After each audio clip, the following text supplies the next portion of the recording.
Cognac Aglo, sans modération, présente Sud Radio, la France à découvrir. Christophe Gicquel. Ah, chers amis de Sud Radio et au-delà, Cognac. Ce nom résonne dans notre imaginaire comme un des symboles de l'art de vivre à la française, un élément de grâce harmonieux aux saveurs subtiles, produit dans un geste d'excellence, de maîtrise et d'authenticité. Alors oui, on le sait, c'est là qu'est né François Ier, un de nos rois les plus emblématiques, séduisants, festifs et élégants de la Renaissance et de notre histoire. L'esprit de ce monarque planerait-il encore sur le territoire Cognac? Oui, aujourd'hui la ville est d'art et d'histoire, capitale de ce grand Cognac, fédérateur de 54 communes, tout au charme singulier et au nom qui claque. Entre Jarnac, Mérignac, Segonzac, Fleurac, les alentours de la ville-mère jusqu'à Châteauneuf-sur-Charente s'offrent ainsi à une flânerie apaisante. En longeant les rives de cette Charente, fleuve pépite et iconique du territoire, qui serpente encore et toujours comme un fil d'Ariane que personne ici ne perd jamais vraiment de vue, on goûte par tous les ports à cette douceur de vivre cognacaise que l'on compare à la Toscane, alors que c'est la Toscane qui nous imite depuis toujours.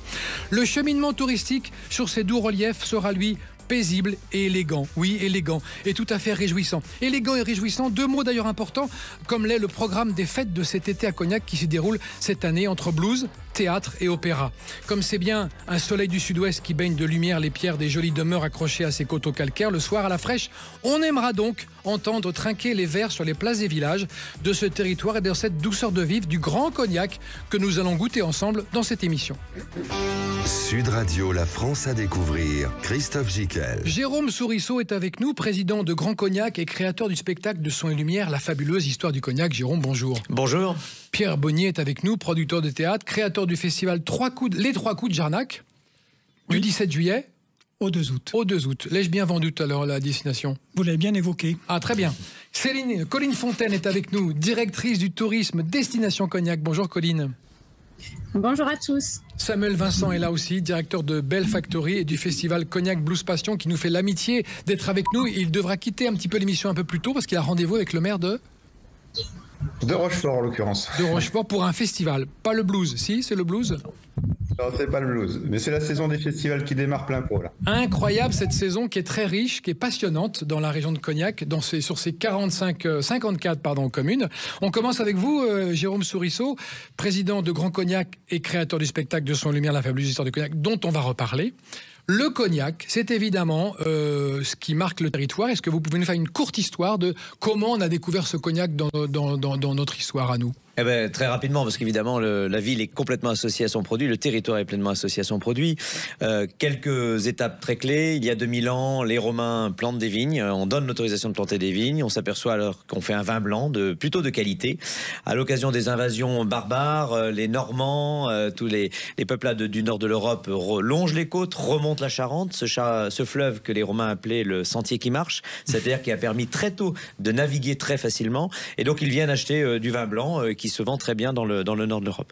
Et puis progressivement, notamment les Hollandais découvrent que la distillation permet d'extraire un premier liquide qu'on appelle le brouillis, qui titre autour de 30 degrés. Il a un gros avantage, il résiste mieux aux longs voyages où les vins pouvaient parfois tourner, et puis ça permet d'avoir des volumes moindres à déplacer. Donc progressivement, la première distillation s'installe à Cognac, et on est au début du XVIe siècle. Et puis ensuite, l'étape clé, c'est... quelqu'un le distille une deuxième fois. Et voilà, c'est le chevalier de la Croix-Marron, un personnage qui a réellement existé, mais dont une légende s'est construite autour. Au cours d'une nuit, il fait un cauchemar, et dans ce cauchemar, le malin jette un sort sur son brouillis. Toujours. Et donc au réveil, il pense que c'est perdu, et puis il a l'idée de génie de distiller une deuxième fois pour essayer d'en extraire le meilleur, ce qui pouvait rester. Il s'aperçoit quoi? Eh bien qu'un liquide parfaitement limpide, extrêmement parfumé en sort, et ça va être l'eau de vie de Cognac. Pour remercier le bon Dieu, il décide de remettre un fût au couvent de la Renorville. Les moines rangent cette barrique remplie d'un vin distillé 2 fois dans un coin en disant qu'est-ce qu'on va en faire. Et puis quelques années plus tard, à l'occasion de l'évaluation du monastère faite par l'évêque, eh bien on s'aperçoit que ce liquide a pris les couleurs de tanin du bois, que l'alcool a baissé, les parfums se sont exaltés. le cognac était né. Ensuite, il fallait évidemment l'arrivée de commerçants dans le monde, les Irlandais, les Anglais, des habitants de l'île de Jersey, de Guernesey, qui commerçaient partout dans les Indes, comme on disait autrefois, viennent et puis commencent à vendre cette eau de vie, ce cognac, partout dans le monde. Et c'est ce qui va générer l'histoire. Voilà, en quelques traces. On avait dit 2 minutes, Pierre. Et voilà. Non mais bravo, vous les avez tenus. Jérôme, pardon. Pierre Bonnier, comment vous qualifieriez la physionomie du paysage de Cognac? Est-ce que ça ressemble à la Toscane, on l'a vu. On est à combien de Royan? À peu près 45 minutes, hein? Oui. 45 minutes de Royan. Oui. Et tout autour, ce sont des vignes. Partout. Oui. Partout. Et des vallons. Et des collines. Voilà, Et au milieu, coule la Charente. Au milieu, coule la Charente. C'est un paysage qui est effectivement, maintenant, depuis, on peut dire, 200 ans, 300 ans, complètement structuré. L'architecture, c'est la vigne. Et cela, évidemment, donne un caractère au paysage. Alors, les 3 coups de Jarnac, c'est du 17 juillet au 2 août, oui. Créé il y a 5 ans. En 2020. 2020, donc succès considérable. Comment on l'explique, ce succès? Moi, je vous le dis que c'est un succès considérable. Hein. Oui, alors... C'est pas faux. Non, disons que chaque succès est précédé par une audace. C'est vrai. Et donc, il se trouve qu'en 2020, je ne sais pas si vous vous en souvenez, nous étions en plein Covid et il fallait un laissez-passer. Il y avait un siège sur 2 et un masque. Donc, évidemment, c'était difficile de démarrer avec plus de difficultés. Et donc, comme ça a très correctement fonctionné, puisqu'on avait simplement 2 mois, je ne sais pas si vous vous en souvenez, je fais appel aux plus anciens. Oui. Et il y a eu juillet et août, et puis après, le confinement a redémarré ensuite. Et donc, pendant cette petite, qu'on appelle une fenêtre, je dirais pas de tir, mais je dirais d'expression, on a pu mettre à profit ça avec 7. Il y a eu 7 spectacles à ce moment-là, en 2020, voilà, que nous avons créés avec beaucoup, évidemment, d'incertitudes, d'inquiétudes, mais c'était quand même des artistes de qualité qui ont réjoui le public. Oui, parce que vous connaissez très bien le milieu théâtral national, parisien. Oui, parce que ça fait 25 ans que j'aide à la création. Oui. C'est pas mon métier, hein. Moi c'est une passion. Donc à partir de 19h le soir, en général, je m'occupe de théâtre. Et là, on va parler de la programmation tout à l'heure, mais d'ores et déjà, on peut dire à nos auditeurs et auditrices que 17 troupes viennent. Oui. 17 troupes entourées, encadrées, organisées par 50 bénévoles. Il y a une effervescence des gens de Jarnac pour ce spectacle. Oui, mais disons comme on a des moyens qui sont raisonnables et qu'en fait nous avons une équation et une exigence un peu difficile à concrétiser, c'est-à-dire que nous voulions absolument que le théâtre soit accessible à tous. Pour qu'il soit accessible à tous, parce qu'il a beaucoup d'inconvénients, le théâtre. Le théâtre, il passe pour être élitiste, plafond de verre, le théâtre, c'est pas pour nous, et puis c'est cher. À la renommée de cette difficulté-là. Et aussi, d'autre part, ce qu'on en dit un peu moins, c'est cher, c'est loin et c'est chiant. Alors qu'il y a aussi un théâtre populaire. Oui, mais le populaire, enfin moi j'essaie de faire joindre tout ce que voulait Villard, c'est-à-dire du populaire élitiste. Oui. C'est-à-dire que je ne veux pas systématiquement plaire au public, mais je fais confiance à sa manière de prendre le risque d'aller à un spectacle théâtral pour s'apercevoir que finalement, c'est très intéressant, ça fait réfléchir, c'est beau et c'est souvent drôle. C'est ça. Et donc, mais je n'ai pas voulu faire systématiquement dans les choses trop faciles, que l'on dit comme étant faciles. Parce que ce doit être, pour moi, élitiste et le populaire est élitiste. C'est très difficile. Quand une pièce de Molière, c'est un professeur émérite, tout comme un employé peut trouver beaucoup de plaisir à voir un spectacle. Bien sûr. Parce que c'est génial. Charlie Chaplin, c'est génial. Tout le monde peut le voir. Après, on peut le mettre en scène de façon un peu chiante, ou voilà, c'est la façon dont c'est mis en scène, on s'est apporté au public. Alors c'est là où entre un peu la sélection que je fais pour que, effectivement, cela apporte quelque chose et que ce soit une révélation. D'accord. Colline Lafontaine, directrice du pôle tourisme Grand Cognac. Le territoire qui fédère ces 54 communes, il part d'où, il va jusqu'où, Colline ? Alors, il est situé en Charente, dans le joli département de la Charente, qui se trouve lui-même entre la Dordogne et la Charente-Maritime. Et nous, on est situé plus exactement entre Angoulême et Saintes. D'accord. Et donc, comme vous l'avez effectivement rappelé, en plein cœur de l'appellation Cognac, mais également Pinot des Charentes et vin charentais. Ne les oublions pas. Ne les oublions pas. Du coup, en effet, les paysages sont marqués par des coteaux et des vallons plutôt au sud de Cognac, des plateaux bas plutôt au nord de Cognac, et puis entre les deux, comme vous l'avez rappelé, serpente le fleuve et les bras de Charente. Et donc, partout sur le territoire, vous trouvez disséminés des petits villages charentais, des jolis logis viticoles.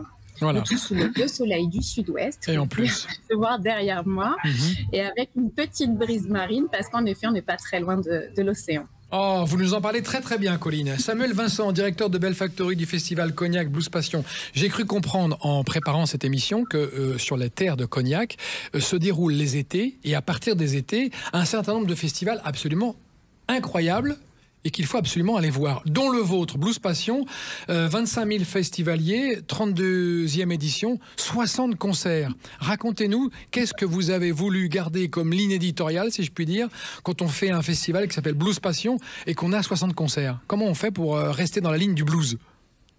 Alors, effectivement, c'est un savoir-faire autre que celui du produit Cognac, mais en tout cas dans la musique. Et ce festival Cognac Blues Passion, dont on fête la 32e édition cette année, a vraiment la vocation de mettre en avant l'héritage du blues. L'héritage du blues, évidemment, qui est une musique qui est née dans les champs au Mississippi il y a de nombreuses années, et puis qui a suivi une évolution et qui a donné naissance aujourd'hui à tout un tas de courants musicaux. En partant du rock, du funk, de la soul, même du hip-hop aujourd'hui, et même de la musique électronique qui s'inspire de ces musiques-là. En tout cas, de génération en génération, les musiciens se sont inspirés de cette musique originelle et héritée un petit peu d'une situation à l'époque, une situation sociale. Et nous, on se veut, Cognac Blues Passion se veut l'héritage de toutes ces musiques-là. Et aujourd'hui, on va présenter effectivement des artistes qui sont bien ancrés, qui ont construit l'histoire du blues ces dernières décennies. Mais alors on va marquer une petite pause, je suis obligé de vous interrompre parce que justement vous allez nous parler de tous ces artistes dans un instant. On marque une pause, chers amis, pour continuer à parler du territoire Grand Cognac et de cet incroyable calendrier de festivals somptueux tout au long de l'été. À tout de suite. Grand Cognac Aglo, sans modération, présente Sud Radio, la France à découvrir. Christophe Gicquel. Nous découvrons ce territoire du Grand Cognac et ses 54 communes avec Jérôme Sourisseau, président de Grand Cognac et créateur du spectacle Son et Lumière, la fabuleuse histoire du Cognac. Pierre Bonnier est avec nous, producteur de théâtre et créateur du festival Les Trois Coups de Jarnac du 17 juillet, Pierre, au 2 août. Parfait. Colline Lafontaine est directrice du tourisme Destination Cognac et Samuel Vincent est avec nous, directeur de Belle Factory du festival Cognac Blues Passion. On parlait juste avant la pause, Samuel, de cette programmation que vous avez voulu cette année, encore une fois, surprenante, éclectique, déroutante. Oui, tout à fait. Oui, en tout cas, merci pour les qualificatifs parce que c'est vraiment l'objectif. Et effectivement, on va toucher plusieurs générations. D'abord, plusieurs générations d'artistes et à la fois avec des artistes ancrés qui sont là depuis, qui ont des belles carrières. On parle de Earth, Wind & Fire, on parle de Barbara Hendricks. Derrière ça, on va retrouver des artistes complètement nouveaux qui se sont appropriés tout cet héritage et qui sont la nouvelle scène d'aujourd'hui, internationale. On se veut vraiment un festival international très tourné dans l'héritage des musiques afro-américaines. On résume ça par le blues, mais vraiment c'est le spectre de musique qu'on apporte. Et c'est vrai que le festival s'est fait un nom et un renom à l'échelle française et européenne et un petit peu mondiale aussi, puisqu'on reçoit beaucoup d'artistes américains par la force des choses. J'ai vu, oui. Ils nous inspirent beaucoup et évidemment, il y a un lien fort avec les États-Unis sur l'héritage de ces musiques-là et on essaie justement d'apporter une proposition sur ce territoire qui soit à la fois en phase avec toute cette exception de savoir-faire, d'exigence. Alors nous, on va avoir cette exigence dans l'artistique, mais aussi un festival qui est complètement unique à l'échelle française, voire européenne, sur cette ligne éditoriale très exigeante.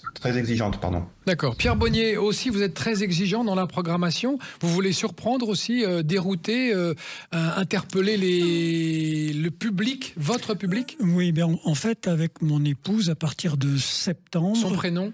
Catherine. Catherine, qu'on embrasse, Catherine. Voilà, avec plaisir. Et donc, ce qui se passe, c'est que nous sélectionnons les pièces. Bon, alors, il y a des créations, mais en règle générale, on regarde, on va voir, on discute et on voit si c'est... Attention, il y a un nouveau label, un nouveau vocable dont je ne vous ai pas parlé. Dites-moi. Jarnacable ou pas. Ah, c'est jarnacable ou pas. C'est comme instagrammable ou pas. Voilà, c'est jarnacable ou pas. Il y a des choses jarnacables, évidemment. Ben, en principe, tout doit y être. Oui, parce que c'est une succession de distillations. D'accord. Vous voyez ? Ce que j'aime bien, c'est l'ambiance qui règne dans ce festival, parce que les gens sont très au contact avec les comédiens qui viennent parler, faire des tables rondes, des conférences. Ils sont là vraiment ils sont là à demeure, logés par vous, nourris par vous. Oui, enfin, ça vous coûte un bras, mais vous êtes content. Oui, c'est par les bénévoles, parce qu'en fait, il se trouve que le tourisme de cette très jolie région, oui, c'est vrai, où je passe mes vacances... et pas à l'île de Ré, ça c'est bien. Non, mais je connais, ça c'est mon enfance, le Cap Ferret, Arcachon, tout ça, on connaît. Sûr. Mais c'est une région un peu jalouse, touristiquement. D'accord. Et une région jalouse, c'est la définition d'une année de vin à Bordeaux, qui est bonne, mais qui est entourée par des excellentes. Ah oui, c'est ça. Donc forcément, et ça crée une tension. Ça s'appelle une année jalouse. Et à Jarnac, la vallée de la Charente, Cognac, il y a quand même l'île de Ré, le Cap Ferret, Arcachon, le Pilat, la Dordogne, le Lot. Les gens passent, ils vont à Biarritz, etc. Donc, on est quand même cerné par l'excellence. Oui, mais vous devez nous parler de votre festival. La région et les attraits touristiques, c'est plutôt Colline ou Jérôme. Oui, mais moi j'y contribue parce que je reçois minimum 3 à 4 jours les compagnies. C'est vrai. Et je leur fais visiter. Vous les hébergez ?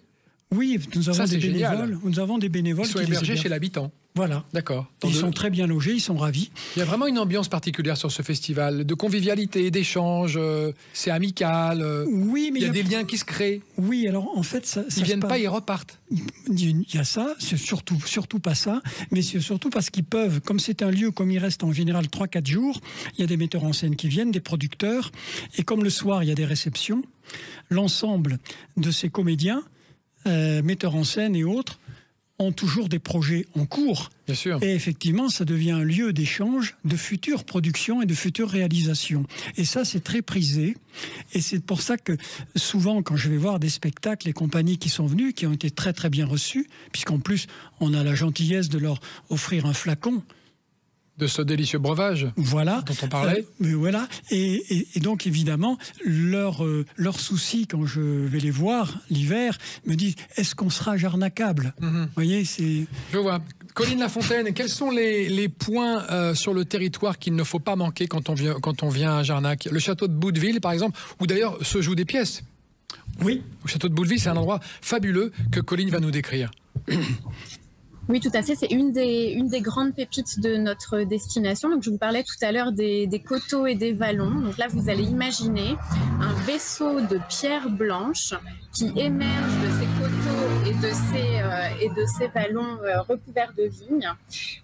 Et donc, que vous allez pouvoir découvrir, notamment en famille. Vous avez toute une scénographie qui vous raconte l'histoire mouvementée de ce château qui a été détruit, reconstruit, détruit et reconstruit à nouveau.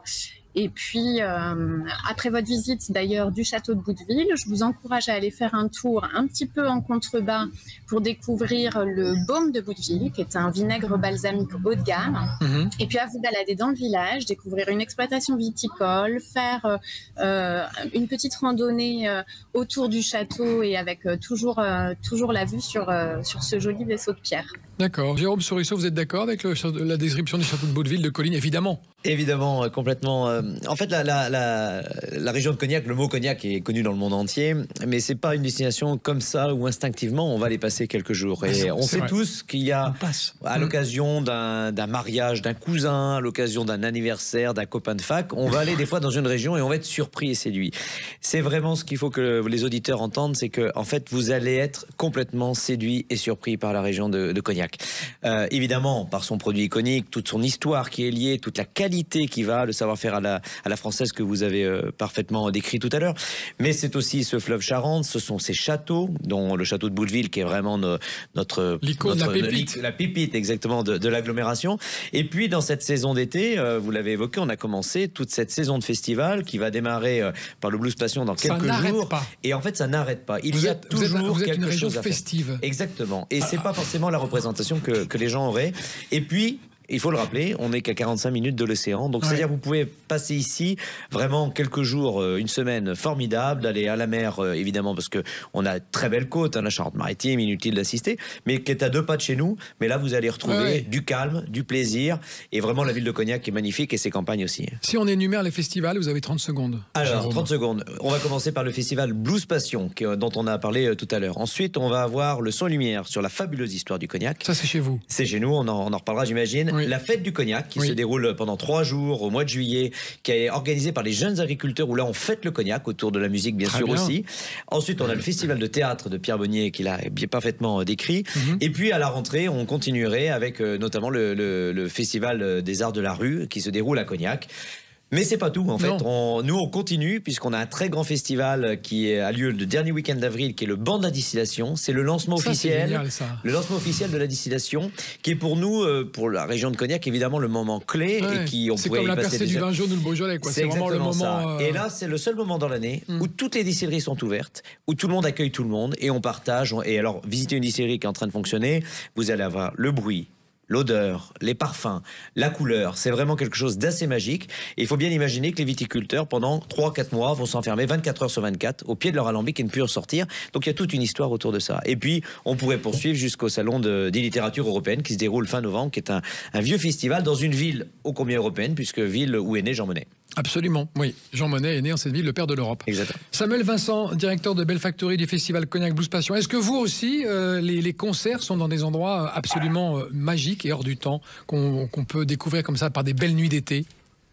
Et oui, effectivement, en tout cas, le festival, il se compose de plusieurs scènes, une dizaine de scènes, de lieux d'expression. Donc ça va du jardin public de Cognac, là, qui est au cœur de la ville et qui est avec un magnifique théâtre de verdure dans lequel on accueille notamment les têtes d'affiche du festival et on crée tout un village autour du produit aussi, autour des animations pour se restaurer.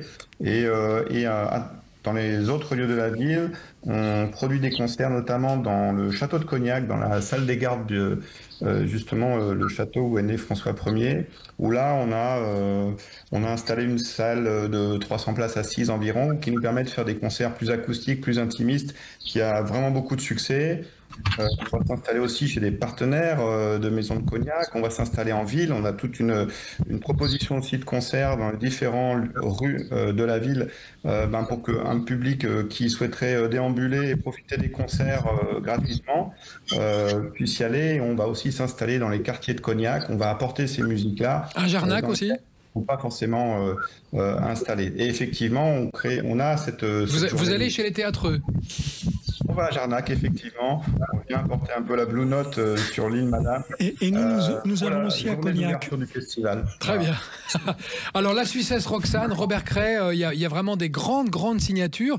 Qui est Théo Charras? Théo Charaf, mais c'est un... Alors, vous pointez Théo Charaf parce qu'effectivement, Théo Charaf, nous l'avons nommé le prix Cognac Passion cette année. Eh oui. Puisqu'on a élaboré ce projet il y a quelques années de soutenir un artiste un petit peu spécifique chaque année, voilà, qui a du talent, qui est jeune, qui a une carrière aussi à développer, etc.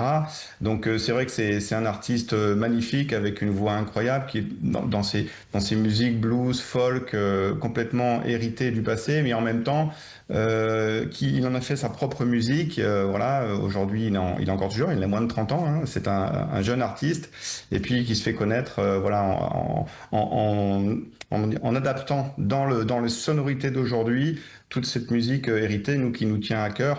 Et puis, juste pour soutenir ce que disait Jérôme Souriceau tout à l'heure, c'est que on s'aperçoit, nous, le festival, de par son rayonnement, de par sa position artistique, on s'aperçoit qu'on vend des places aux États-Unis, on vend des places en Angleterre, on vend des places à l'étranger.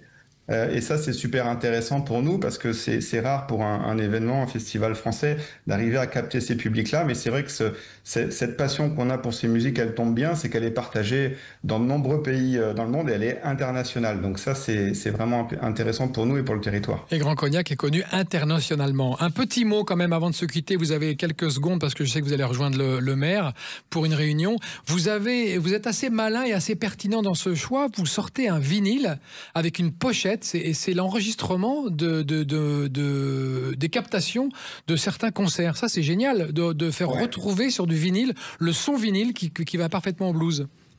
Oui, absolument. Je trouve ça génial aussi.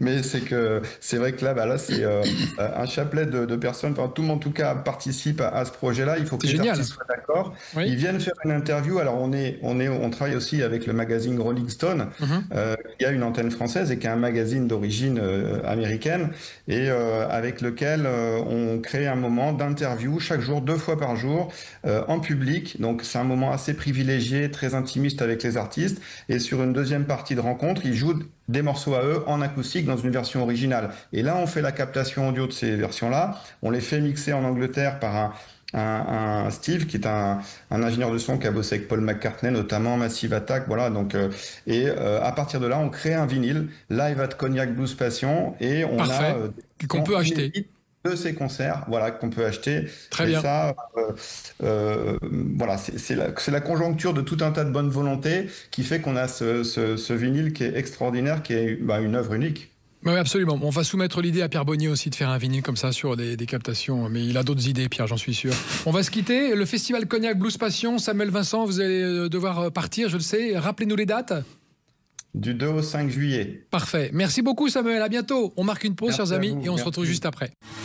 Grand Cognac Aglo, sans modération, présente Sud Radio, la France à découvrir. Christophe Gicquel. Nous sommes en train de découvrir le territoire du Grand Cognac avec un programme réjouissant, comme je le disais, élégant, pertinent, et puis surtout un programme fédérateur de festival de théâtre avec les 3 coups de Jarnac. Il est avec nous, son producteur et son créateur du festival, Pierre Bonnier. Oui. Colline Lafontaine est aussi là, directrice du tourisme Destination Cognac, et Jérôme Souriceau, président de Grand Cognac et créateur du spectacle Son et Lumière, la fabuleuse histoire du cognac, dont il nous parlera tout à l'heure. Mais avant toute chose, Colline Lafontaine, est-ce que le territoire se visite et s'arpente à vélo? Est-ce que c'est facile de faire du vélo chez vous? Et est-ce que c'est la bonne manière finalement de découvrir ce territoire? Alors c'est non seulement très facile, mais aussi très agréable. C'est assez plat chez vous, hein? Oui, tout à fait. Vous avez une véloroute, une voie verte qui part de Sanna en Dordogne et qui arrive jusqu'à l'île d'Aix en Charente-Maritime et qui traverse en fait le territoire de Grand Cognac, de Destination Cognac, d'est en ouest, depuis donc grosso modo effectivement Angoulême jusqu'à Saintes. Et sur ce tronçon-là qui, sans chauvinisme aucun, est le plus joli, largement, de la Flo-Vélo. Vous longez en fait le fleuve Charente tout du long, vous passez sur des petits ponts de pierre, vous traversez des petits villages, c'est plat, c'est arboré, donc vous pouvez le faire en famille, entre amis. Si vous êtes sportif et que vous voulez avaler plusieurs dizaines de kilomètres dans la journée, vous pouvez aussi. D'accord, très bien. Donc le vélo, c'est une bonne chose. Est-ce que le fleuve Charente, on peut s'y balader au fil de son eau? Est-ce qu'il n'a pas été négligé pendant un moment et maintenant on le redécouvre? Alors, c'est sans doute un peu vrai, effectivement. Ça fait quelques années, en tout cas, nous, au niveau du tourisme, qu'on se tourne très significativement vers le fleuve. Et donc, vous pouvez découvrir le fleuve Charente en louant une pénichette habitable à Cognac, à Jarnac, à Sireuil, en limite de notre territoire. Et donc, vous pouvez louer pour un week-end, 2 jours, 3 jours, 1 semaine, et puis vous arrêter sur un ponton, sur une berge pour découvrir un village. D'accord. Vous pouvez aussi, si vous voulez, faire un petit tour en bateau en gabarre, donc une promenade de 2 heures au départ. Comment elle s'appelle, la Demoiselle? La Demoiselle, exactement. Très beau bateau. Hein. On peut mettre combien, Jérôme? 40 personnes, 50? Un petit peu plus de 50 personnes. 50 personnes, c'est top. Et puis donc peut-être aussi une autre manière de découvrir le fleuve Charente et qui à moi me plaît beaucoup, c'est de faire une sortie en canoë. Vous pouvez faire une sortie en canoë pour 2 heures, à la demi-journée, à la journée, ou même partir en micro-aventure sur plusieurs jours, canot-vélo, c'est vraiment super.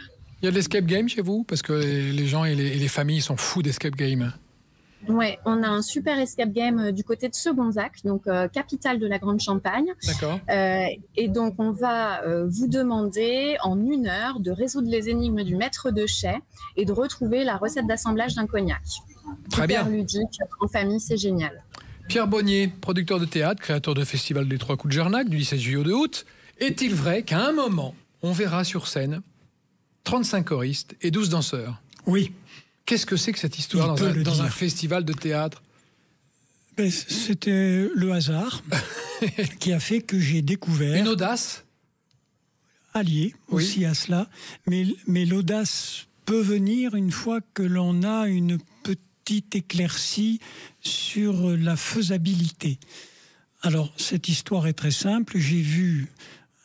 justement avec mon épouse, on a vu un spectacle. Catherine, à la Traviata, dans une petite salle à Neuilly. Il n'y a pas que des grandes salles à Paris. C'est vrai. Des petites salles.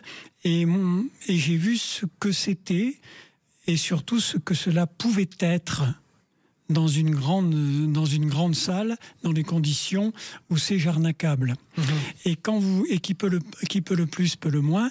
Et eux, j'ai vu là, ils faisaient le moins et j'étais sûr qu'ils allaient faire le plus. Alors, j'ai eu l'idée, mais j'ai quand même réfléchi avant, voir si c'était possible, parce il y a beaucoup de choristes dans l'opéra, à la Traviata, et j'avais envie de faire valser le festival, parce qu'il y a un tube toutes les 4 minutes dans la Traviata. Donc, comme peu de gens peuvent aller à l'opéra, en milieu semi-rural, beaucoup de gens me l'avaient réclamé, est-ce que c'est possible? Et je suis tombé par hasard sur ce spectacle. Et j'ai pu, donc, avec Angoulême, où il y a une école de danse remarquable, et des choristes de la région, avec un chef de chœur très compétent, mais qui était évidemment, c'est un sacré challenge, mais était ravi de pouvoir associer ce travail de toute l'année, où en fait, finalement, ils font des petites représentations, mais qui n'ont pas le niveau de jouer 2 fois devant 500 personnes. Mais ils se sont pris au jeu et le résultat est, paraît-il, fabuleux. Oui, très grande ferveur, belle implication. Ça a même dépassé un petit peu ce que j'espérais. Avec un orchestre, non ? Oui, bien sûr, il y a des musiciens qui viennent, tout ça, piano, et tout ça, orchestre. Alors, c'est quand même un peu limité, il y a 4 ou 5 musiciens, mais quand même, ça va, comme on dit, ça va avoir de la gueule. Oui. Et autour des représentations, il y a les tables rondes. Alors non, il n'y en a qu'une. Il y a une table ronde, avec Eric Woerth notamment. Il y a des conférences. Pareil, quel lien avec le théâtre, Eric ? Alors Eric Woerth est quelqu'un que je connais bien, que j'apprécie beaucoup, et qui me fait l'amitié de m'aimer bien. Parce qu'il suit depuis à peu près... Ce que vous faites, l'ensemble de votre œuvre. Une quinzaine d'années, il suit à peu près mes spectacles. Parce que j'essaie d'inciter les gens qui, même à Paris, ne vont pas quelquefois suffisamment souvent au théâtre. Et je leur dis, mais venez voir ça, venez voir ça. Ils y vont et à chaque fois, ils sont contents. Bon, donc on a fait d'ailleurs quelques programmations communes avec Chantilly. Donc j'étais maire et maintenant il est député de l'Oise. Donc, et il se trouve que là, depuis 1 an et demi, vous comme moi, on a eu les oreilles un petit peu fournies, rebattues par l'équilibre. Bon, Il fallait que ce soit équilibré, le budget soit équilibré. Et donc, comme c'est un ancien ministre du budget, et comme il a été chargé d'un rapport sur les millefeuilles administratifs et que nous sommes dans un territoire, j'ai trouvé amusant de l'inviter, mais il fallait que je trouve un thème. Et mon thème a été « Est-ce que les vertus de l'équilibre ?» Point d'interrogation. Donc il y aura Éric Woerth, il y aura qui? Éric Woerth, il y aura Éric Fournier, ambassadeur de France en Géorgie il y a 10 ans, quand Poutine a envahi la Géorgie. Ça, il va nous expliquer ce qu'est l'équilibre de la terreur. Éric va essayer de nous convaincre de l'équilibre du budget de l'État. Ça va pas être facile. Et il y a Aurore Berger qui nous fait l'amitié de nous considérer en donnant l'équilibre homme-femme. D'accord. Mais c'est un point d'interrogation parce que est-ce que l'équilibre systématique est toujours favorable? C'est un point d'interrogation. Il y a des nuances. Jérôme Sorisseau, vous y serez? Oui, tout à fait. Vous suivez évidemment. les 3 coups de Jarnac?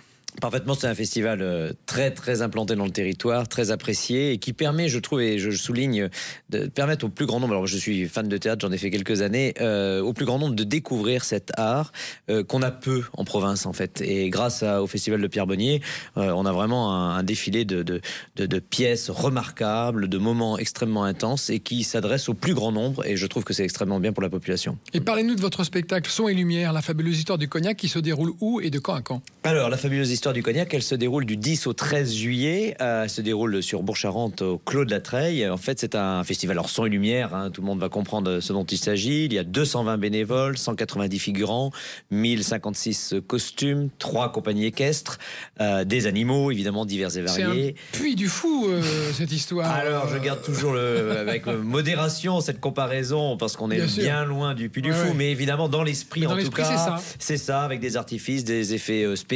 Et avec une ferveur, comme disait Pierre Bonnier. Et une ferveur, effectivement, c'est une grande famille. On a 220 bénévoles, tous les ans une dizaine de plus à peu près. Et les gens prennent beaucoup de plaisir à mener cette aventure humaine ensemble. Et ça transpire. Et tous les ans, c'est toujours un grand moment d'émotion à la fin du spectacle, quand tous les 200 bénévoles s'alignent devant le public, où il y a vraiment une osmose qui se crée. Et là, vraiment, on dirait l'expression, ça prend les tripes pour tout le monde. Et c'est vraiment un grand moment. Ouais, c'est vrai. Et ça se termine par un grand banquet. Alors, on pourrait, en tout cas, ça se termine par un grand feu d'artifice.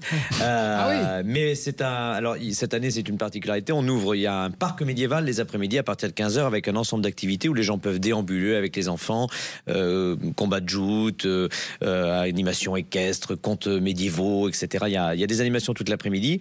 Ensuite, vous avez 3 possibilités de restauration, 3 formules à différents prix pour permettre au plus grand nombre de venir, et un marché médiéval sur une place qui a été reconstituée. Et puis, dès la tombée de la nuit, le spectacle qui se déroule pendant 2 heures à peu près. Voilà. Où on parcourt, donc, comme je disais tout à l'heure, les 2000 ans d'histoire du cognac. Donc on démarre à l'époque gallo-romaine et on va terminer dans les années 1960 dans un bar américain qui boit du cognac la nuit, puisque cette boisson aux États-Unis est très appréciée de la communauté afro-américaine, du monde du rap, qui s'en est fait une boisson extrêmement identitaire.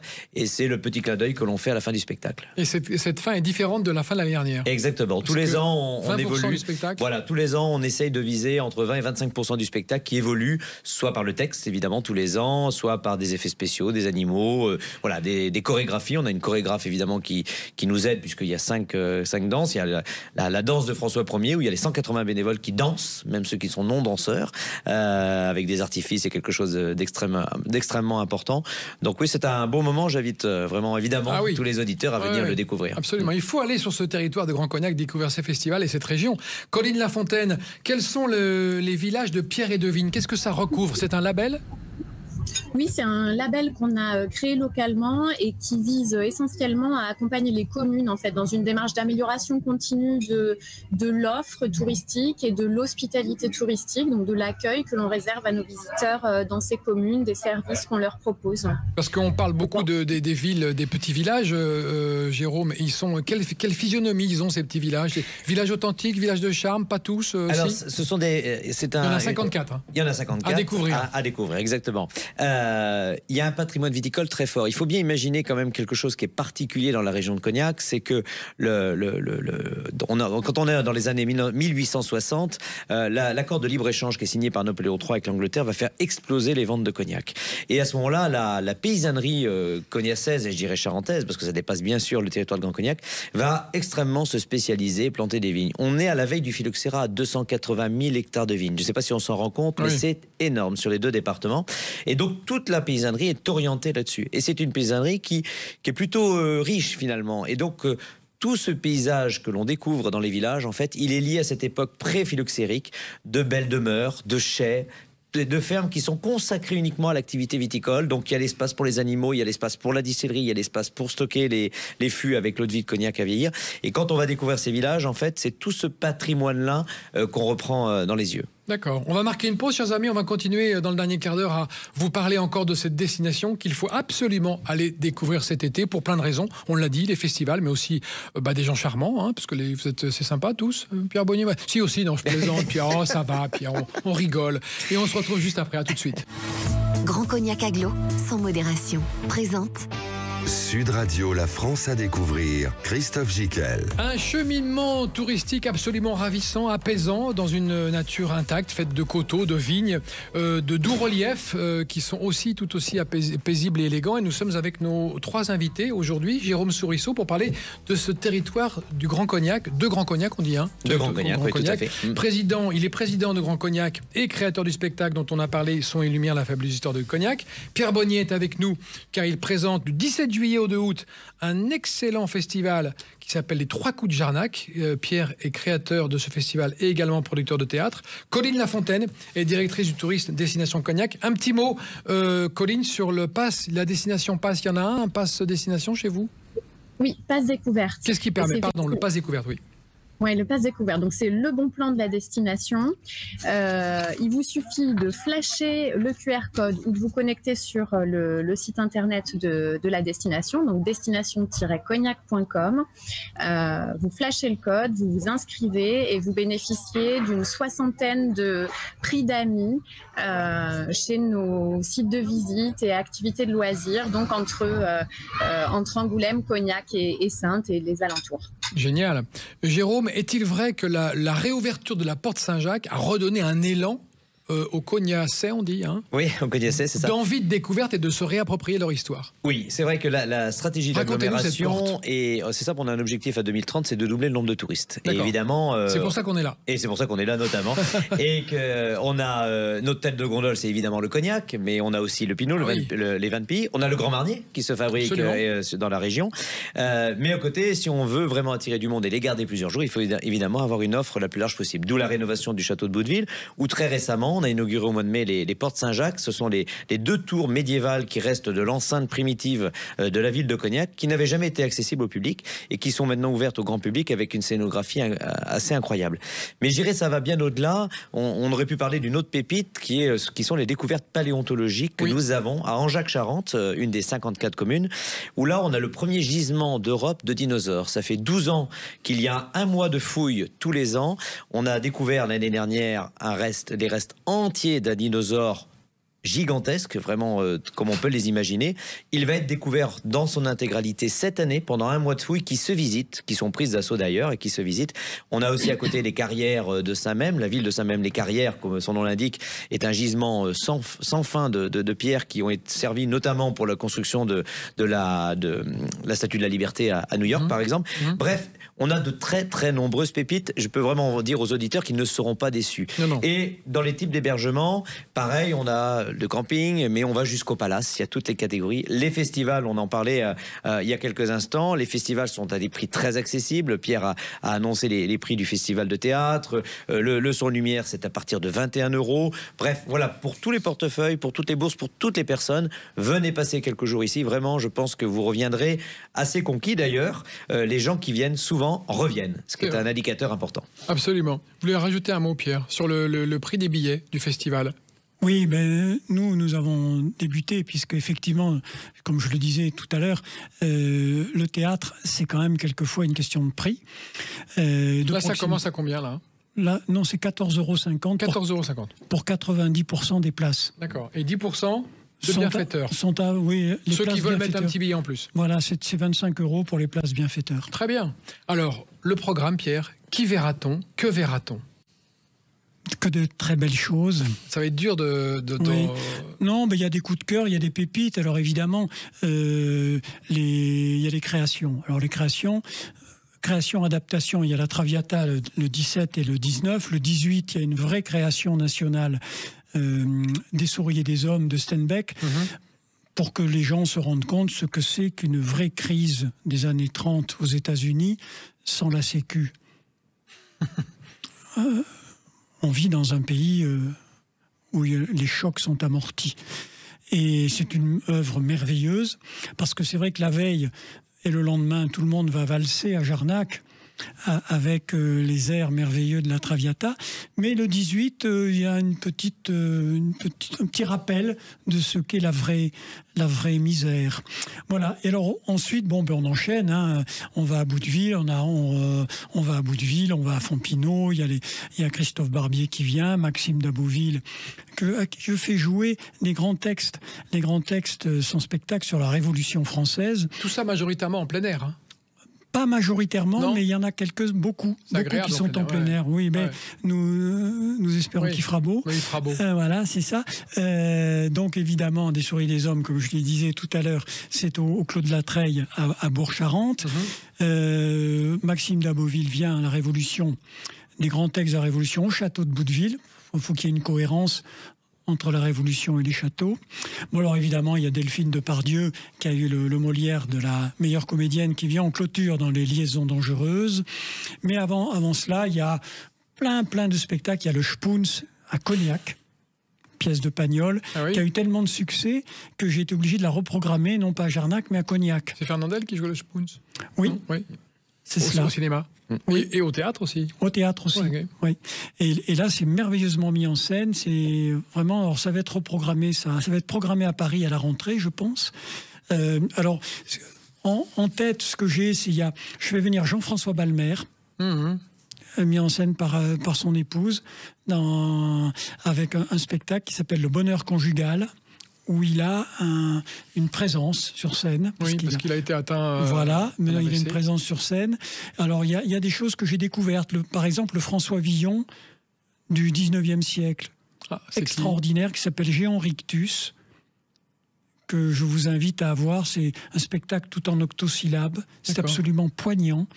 Et l'habitude que j'ai à Châteauneuf, c'est de mettre des spectacles joués par des femmes.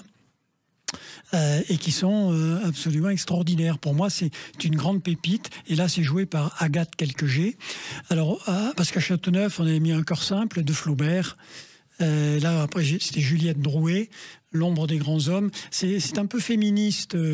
Ce festival est un peu féministe parce que je mets toujours en scène, j'essaie de faire venir toujours des femmes de très très grande valeur qui sont mises en valeur, notamment Marie Despoules, dont on n'a pas parlé, jouée par Béatrice Agenin, qui était la servante de la gouvernante de George Sand et avec lesquelles on a eu 2 Molières il y a 5 ans. Et c'est ce qui m'avait d'ailleurs poussé, en ayant ces Molières, à créer un festival à Jarnac. Et vous veillez dans la programmation à Jarnac, est-ce que les pièces se répondent un peu? Il y a une concordance, il y a une cohérence. Oui, alors il n'y a pas de hasard. Je disais tout à l'heure, nous envoyons 75 pièces. On voit à peu près 75 spectacles, on en sélectionne environ 15. D'accord, ok. Voyez. Bon, et donc ensuite, on organise sur les compagnies. Alors cette sélection se fait avec mon épouse principalement à Paris, Catherine, et sur place ensuite, il y a une logistique qui doit être opérée, la liaison avec les compagnies. Et donc, il faut vraiment remercier Nelty Lambert et Isabelle Angélard qui s'occupent effectivement des organisations, et Brigitte Feniou qui s'occupe hébergement, organisation, compagnie, tous ces relais que nous avons en liaison avec l'ensemble des bénévoles. Sinon, rien ne serait possible pour avoir des prix aussi faibles pour voir ces spectacles-là. Colline Lafontaine, si on quitte un peu le festival Les Trois Coups de Jarnac, est-ce qu'on peut aller se baigner le long du fleuve Charente ou loger dans les campings nature? Est-ce qu'il y en a? Oui, tout à fait. Vous avez une baignade naturelle aménagée sur le site du Bain des Dames, sur la commune de Châteauneuf-sur-Charente. Et donc, c'est une baignade surveillée, labellisée pavillon bleu. Et donc, sur le site, qui est très familial, vous pouvez faire du tir à l'arc, vous avez une aire de jeu naturellement gratuite, vous pouvez faire du canoë, vous avez la Flo Vélo qui passe par ici.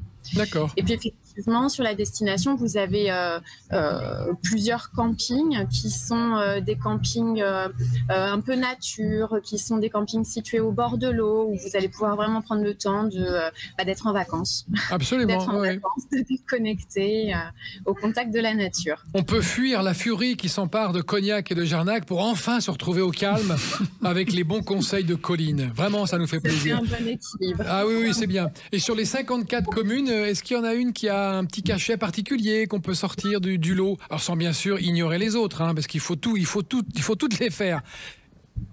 Oui, alors effectivement, c'est difficile. Moi, j'en vois au moins 4. Ah bah allez-y, donnez-nous des noms.